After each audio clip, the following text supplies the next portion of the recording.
হয় 6 দিনের পচা লাশ। কি গন্ধ, মাছি উঠছে। আমাদের এসব দেখলে হবে? যেভাবেই হোক লাশটাকে তুলে পোস্টমর্টমে পাঠানোর ব্যবস্থা করতে হবে। স্যার, এই খুনের পিছনে ওর বড়ি ষড়যন্ত্র আছে। ওর মতো ছেলে ভারতে একটাও নাই। বেচারা সংসার করে সারা জীবন বিদেশেই পড়ে থাকে। বাড়ি আসা কদিন হতে না হতে ছেলেটাকে এইভাবে খুন হতে হলো।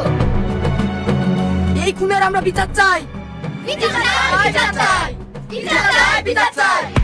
থামুন থামুন, আপনারা উত্তেজিত হবেন না, শান্ত হন। আমরা এই খুনের পূর্ণ তদন্ত করে দোষীকে শাস্তি দেওয়ার ব্যবস্থা করব। এই হাবিলদার, লাশটাকে গাড়ি দিয়ে তোলার ব্যবস্থা করো। ঠিক আছে স্যার।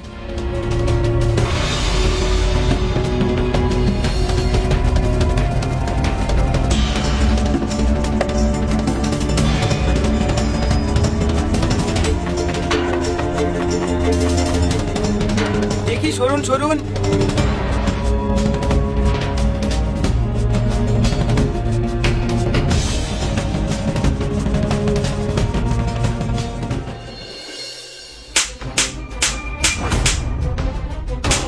বল আগে, তোর স্বামীকে কেন মেরেছিস? না ম্যাম, বিশ্বাস করেন আমি আমার স্বামীকে মারিনি। আবার মিথ্যা কথা বলছিস? তোকে আজ মেরে ফেলবো।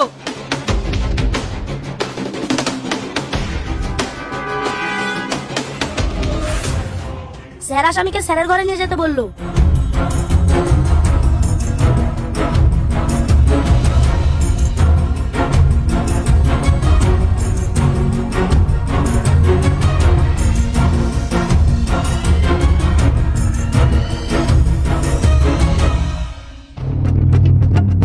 কাল থেকে তোকে এত মেরেও মুখ খোলানো গেল না।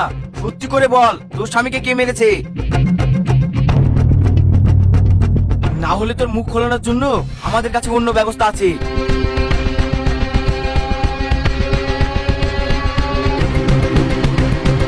বল আগে।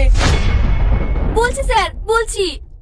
স্যার, আমার কোনো দোষ ছিল না, সব দোষ ছিল আমার স্বামীর।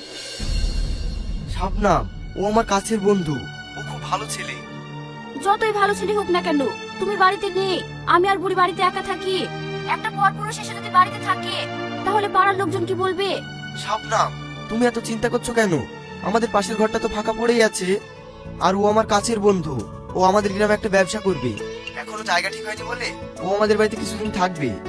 তাও আমার কেমন লাগছে। আরে তুমি এই নিয়ে চিন্তা করো না তো, ও খুব ভালো ছেলে। আচ্ছা শোনো, আমি এখন কাজের সাইডে যাব, একটা ঝটপট দিয়ে দাও তো।